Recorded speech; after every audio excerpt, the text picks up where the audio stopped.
In this video, I will teach you how to do thematic analysis of interviews. This video will look at the two main approaches to doing thematic analysis, which are the inductive and the deductive approaches to thematic analysis. This is an in-depth video that will go step by step from understanding the philosophical basis of thematic analysis, highlighting which studies are ideal for thematic analysis, identifying the types of thematic analysis, conducting inductive thematic analysis, and conducting deductive thematic analysis.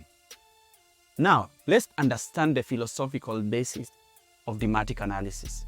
Generally, there are three main research philosophies that operate on different ontological and epistemological assumptions. The research philosophies include positivism, interpretivism, and pragmatism. Now, let's understand what ontology and epistemology are before we explore the different research philosophies. Ontology basically deals with the nature of reality of what we can know. For example, is a given experience objective or subjective to each individual? Subjective experiences will be different to every individual, while objective experiences are the same for all individuals.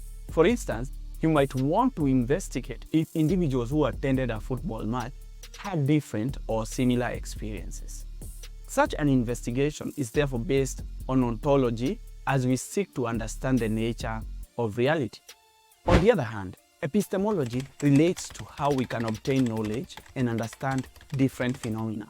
Epistemology will therefore deal with how we can figure out given phenomena and the limit of our knowledge. In this regard, through epistemology, we get evidence in order to rationally make certain conclusions. An example of how epistemology can help distinguish between coincidence and reliable knowledge is someone who believes it will rain tomorrow because they dreamt of it, even though they don't understand meteorology. If it does rain, their belief is true, but it wasn't justified without evidence or without specific rationality.